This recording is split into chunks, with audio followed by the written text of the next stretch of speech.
जय हिंद दोस्तों, आप सभी का स्वागत है हमारे इस YouTube चैनल पर। तो चलिए दोस्तों, आज के वीडियो में आप लोग के लिए कक्षा 10 त्रिभुज से रिलेटेड मोस्ट इंपोर्टेंट क्वेश्चन को लेकर आया हूं, जो कि आपके आगामी परीक्षा बिहार बोर्ड के लिए अति महत्वपूर्ण होगा।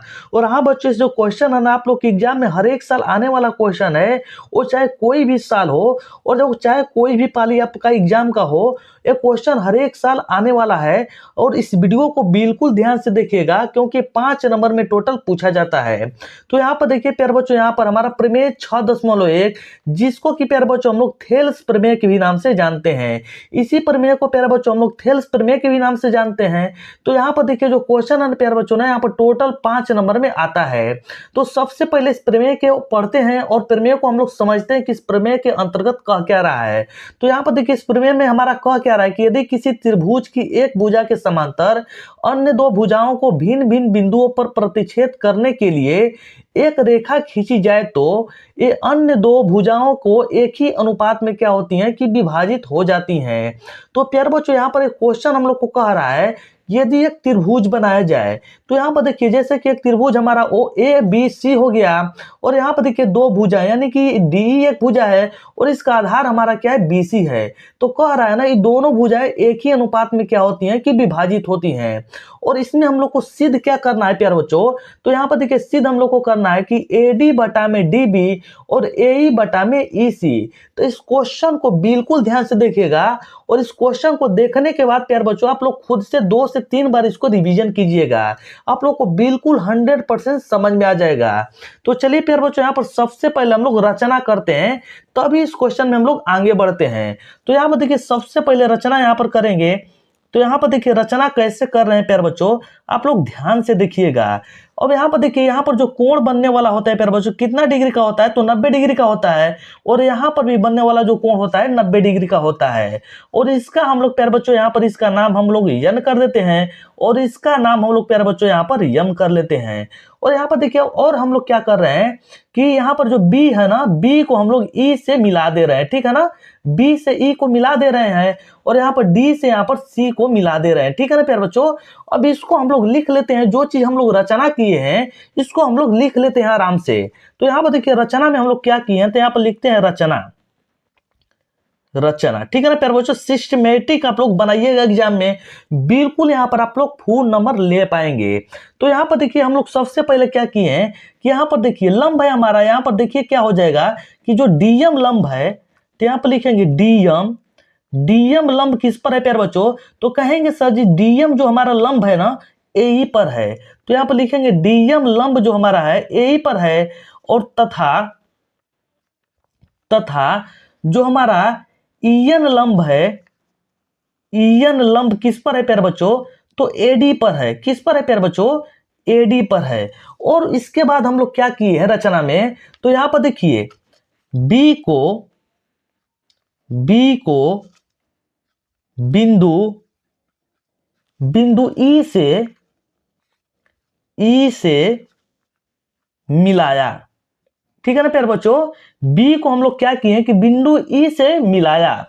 फिर उसके बाद क्या किए हैं, सी को बिंदु डी से मिलाया, ठीक है ना प्यारे बच्चों।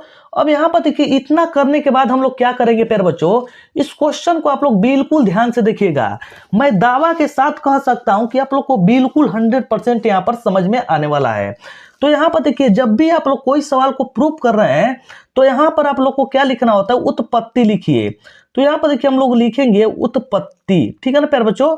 अब उत्पत्ति में हम लोग क्या यहां पर करेंगे, तो यहां पर देखिए इस त्रिभुज को पहले मैं आप लोग को समझा रहा हूं, उसके बाद हम लोग क्या करेंगे कि इसको सिस्टमेटिक समझेंगे। तो यहाँ पर देखिए मान लीजिए कि प्यारे बच्चों यहाँ पर एक त्रिभुज है हमारा, और यहाँ पर देखिए इस त्रिभुज में मैं आप लोग को क्या समझाने वाला हूँ, तो यहाँ पर देखिए इस त्रिभुज में हमारा यहाँ पर 90 डिग्री का कोण बनता है, और 90 डिग्री का जो कोण बनता है, और इसके ठीक सामने वाली भुजा हमारी क्या होती है, कर्ण होती है, और जो कर्ण होती है नीचे वाला क्या होता है, आधार होता है। तो आधार होता है ना प्यारे बच्चों, इसका नाम भी आप कर सकते हैं, इसका नाम ए कर दीजिए, इसका बी कीजिए, इसका सी कीजिए, और ए हमारी जो होती है ना प्यारे बच्चों क्या हो जाती है, लंब हो जाती है।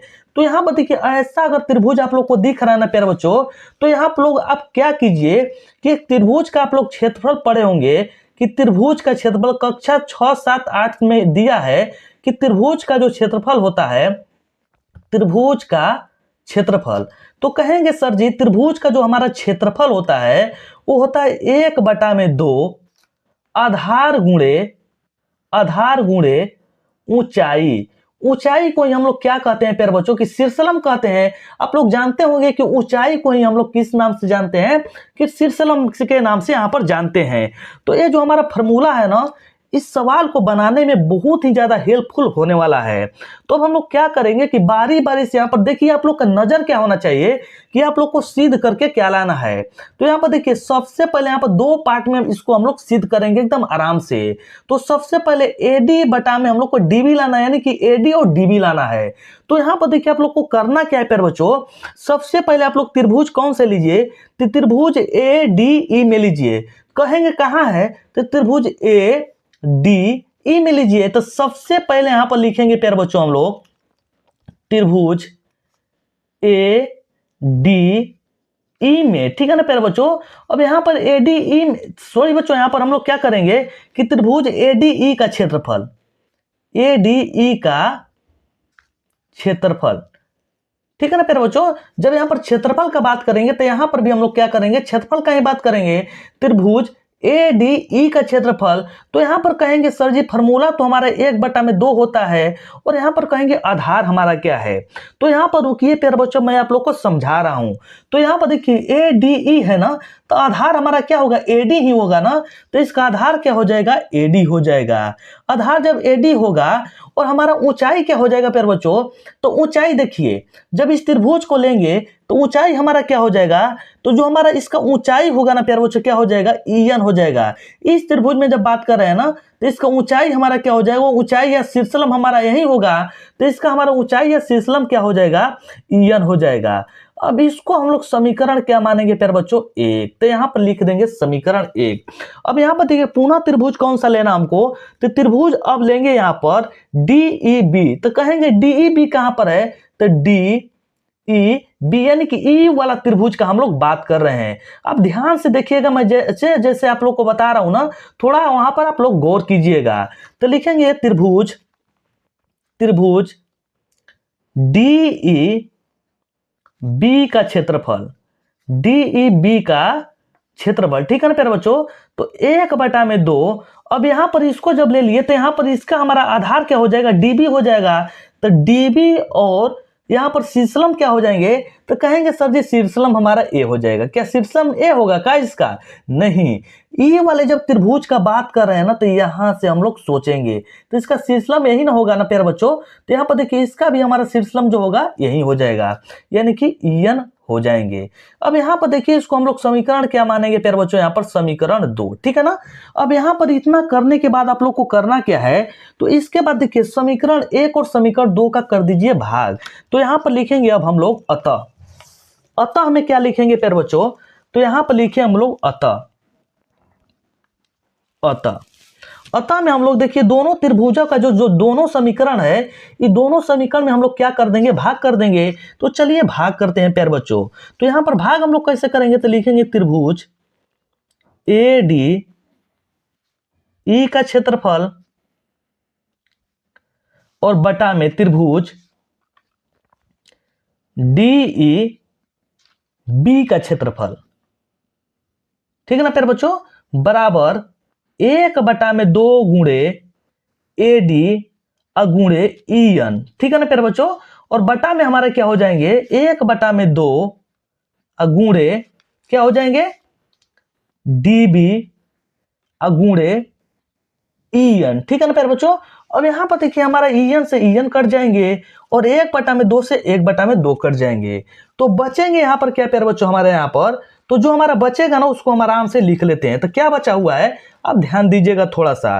तो यहां पर जो हमारा बचा है प्यारे बच्चों, त्रिभुज ए डी ई का क्षेत्रफल बटा में त्रिभुज डीई बी का क्षेत्रफल। तो हमारा यहां पर क्या बचा है, एडी बटा में डीबी। ठीक है ना, यही ना बचा है प्यारे बच्चों। अब इसको हम लोग समीकरण मान लेंगे क्या, यहाँ पर ए। अब यहाँ पर कहेंगे सर जी एक पार्ट हमारा तो आ चुका है, अब दूसरे पार्ट की यहाँ पर तलाश करनी है।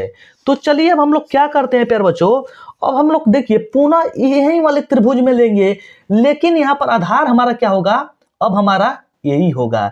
जब ए डी ई त्रिभुज का जब बात करेंगे तो अब हमारा आधार क्या होगा, हमारा यही होगा। और आधार जब हमारा यही होगा प्यारे बच्चों, तो हमारा आधार जब यही होगा तो ऊंचाई और शीर्षलंब हमारा क्या हो जाएगा, डीएम हो जाएगा। तो चलिए प्यारे बच्चों हम लोग लिखते हैं यहाँ पर पुनः, यहां पर लिखेंगे पुनः, पुनः त्रिभुज कौन से में, ए डी ई का क्षेत्रफल, ए डी ई का क्षेत्रफल। ठीक है ना प्यारे बच्चों, जब ए डी ई का क्षेत्रफल किए तो यहां पर देखिए हमारा अब यहां पर 1/2 तो हमारा फॉर्मूला ही होता है, और आधार क्या हो जाएगा, तो ए ई हो जाएंगे। तो यहां पर ए ई और यहां पर देखिए हमारा ऊंचाई या शीर्षलंब क्या हो जाएंगे, डीएम हो जाएंगे। तो यहां पर लिख देंगे डीएम। अब इसको हम लोग समीकरण क्या मानेंगे प्यारे बच्चों, यहां पर समीकरण 3। ठीक है ना, जब समीकरण 3 यहां पर मान लिए तो अब यहां पर हम लोग को क्या करना है, अब कौन सा त्रिभुज यहां पर लेना है प्यारे बच्चों। तो अब जो हम लोग त्रिभुज लेने वाले हैं ना, यहां पर आप लोग थोड़ा सा गौर कीजिएगा। अब जो हम लोग त्रिभुज लेंगे, त्रिभुज ई सी बी लेंगे। तो कहेंगे सर जी ई सी बी कहां पर है, तो ई सी बी का क्षेत्रफल। तो यहां पर लिखेंगे त्रिभुज ई सी बी का क्षेत्रफल। कहेंगे सर जी आप ए वाला त्रिभुज क्यों नहीं लिए हैं, तो मैं आप लोग को वो भी समझा रहा हूं कि मैं ए त्रिभुज क्यों नहीं लिया हूं। तो थोड़ा सा यहां पर धैर्य रखिए, आप लोग को बिल्कुल 100% समझाऊंगा।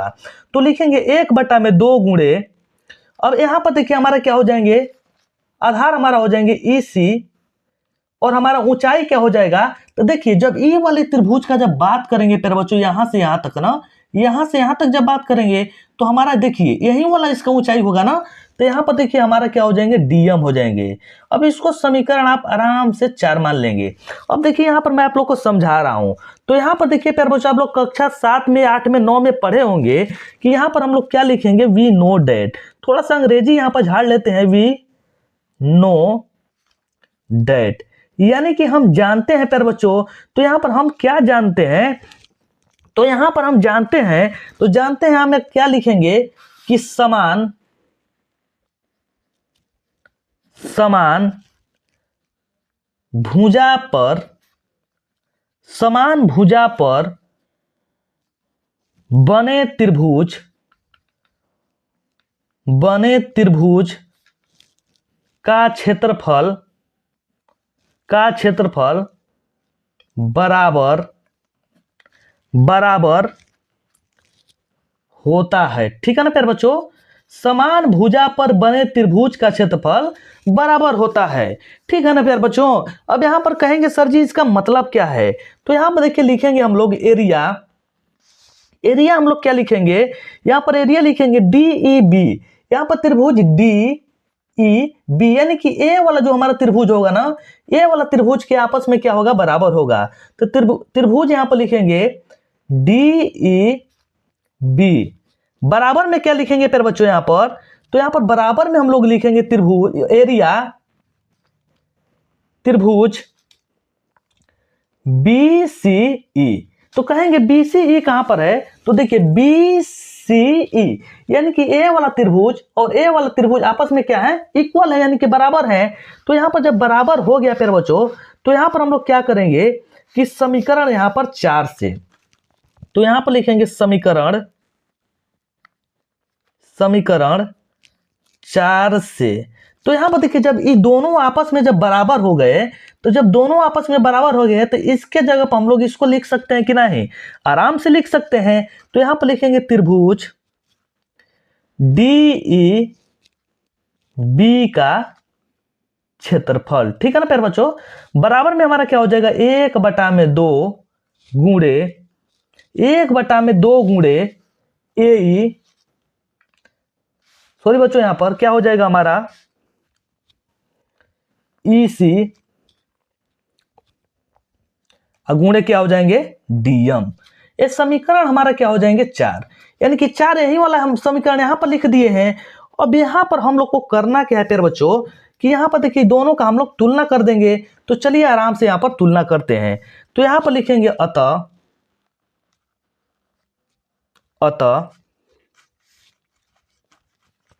में हम लोग लिखेंगे त्रिभुज ADE का क्षेत्रफल बटा में त्रिभुज DEB का क्षेत्रफल। ठीक है ना प्यारे बच्चों। तो 1/2 गुणे AE गुणे DM। अब यहां पर क्या हो जाएंगे 1/2 गुणे EC गुणे DM। यहां पर DM से DM कट गया और 1/2 कट गए। तो यहां पर बचा हमारा क्या, तो यहां पर जो बचा ना प्यारे बच्चों, यहां पर त्रिभुज ADE का क्षेत्रफल बटा में त्रिभुज DEB का क्षेत्रफल। क्या बचा है प्यारे बच्चों, तो AE बटा में हमारा EC, इसको हम लोग समीकरण बोलेंगे B, क्योंकि समीकरण 1 यहां पर हम लोग का आ चुका है। यहां पर देखिए समीकरण A हमारा यहां पर आ चुका है। अब समीकरण B भी हमारा यहां पर मिल चुका है। अब यहां पर देखिए दोनों का हम यहां पर क्या दिखा रहे हैं, तो यहां पर देखिए त्रिभुज ADE और यहां पर त्रिभुज यहां पर देखिए इसमें भी हमारा दो यहां पर B में ADE है और त्रिभुज यहां पर देखिए बटा में क्या है त्रिभुज DEB और यहां पर त्रिभुज DEB, यानी कि दोनों का जब तुलना करेंगे तो ये आपस में हमारा क्या हो जाएंगे, खत्म हो जाएंगे। तो यहां पर लिखेंगे समीकरण A तथा B की तुलना करने पर। तो देखिए प्यारे बच्चों जब इन दोनों का हम लोग तुलना करेंगे तो ए वाला से हमारा ई वाला पूरा खत्म हो जाएगा। तो खत्म हो गया तो हमारा क्या बचेगा, AD बटा में DB। तो यहां पर हो जाएगा AD और बटा में DB और हमारा इधर क्या बचेगा AE बटा में EC। यही हम लोग को प्रूव करना है ना प्यारे बच्चों, तो यही हम लोग को सिद्ध करना है। तो यहां पर देखिए हमारा क्या हो जाएगा PROVED, यानी कि हमारा सिद्ध हुआ। तो प्यारे बच्चों जो क्वेश्चन है ना आप लोग के एग्जाम में बिल्कुल 5 नंबर में 100% आएंगे, इसलिए इस क्वेश्चन को 2 से 3 बार जरूर बनाइएगा। यदि वीडियो आप लोग को अच्छी लगी तो वीडियो को लाइक कीजिएगा, चैनल को सब्सक्राइब जरूर कीजिएगा और इस वीडियो को अपने दोस्तों के साथ ज्यादा से ज्यादा जरूर शेयर कीजिएगा। तो चलिए प्यारे बच्चों मिलते हैं नेक्स्ट वीडियो के साथ, तब तक के लिए जय हिंद, जय भारत, वंदे मातरम।